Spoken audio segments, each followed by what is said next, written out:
The reptilians have the ability to literally inhabit or possess our bodies, just like stories of demonic possession from the old days. Reptilians can do this. They can take over control of our bodies, and they can also interbreed with us. The Draco reptilians, which are the leadership caste of reptilians, let's say, they also are psychic vampires. They love to feed on our emotions, especially strong emotions like terror, anger, heartbreak.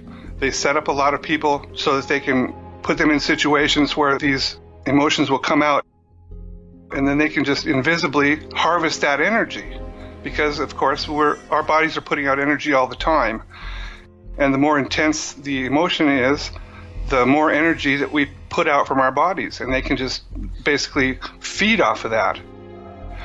But the Draco also, they're carnivorous. They like to eat humans, especially babies and young children, because they haven't polluted their body.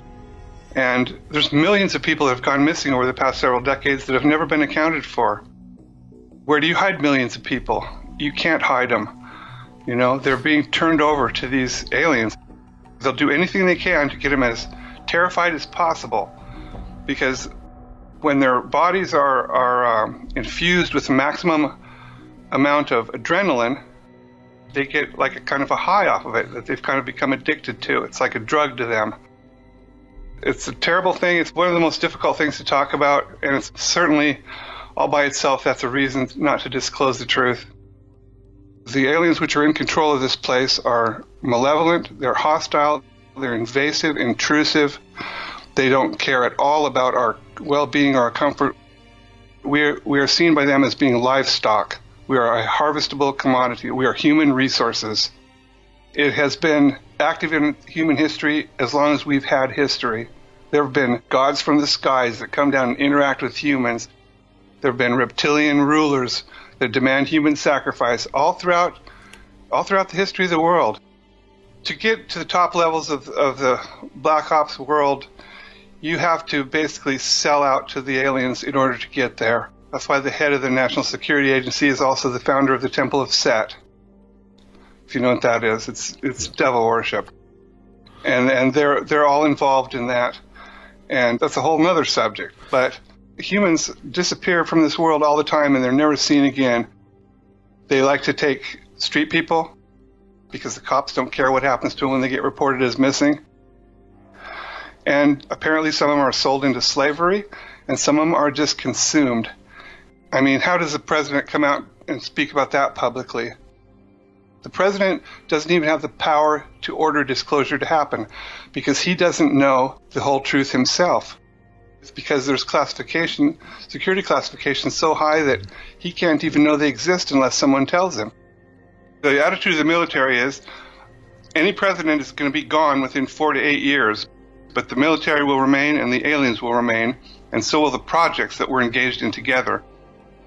And so the president has to be informed that the aliens are here, but there are at least 16 levels of security classification above what the president is cleared for. They treat the president like they treat any other soldier, basically. He's told what he needs to know in order to do his job and no more. The government is in this up to their necks. And a true full public disclosure would require disclosing the reason that the aliens are really here and what they're really doing to us.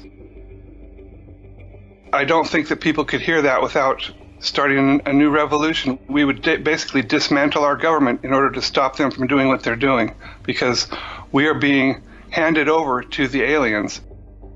They already control everything in this world that they need to control. We are not in control of our destiny. Our destiny as a race depends on our relations with alien beings.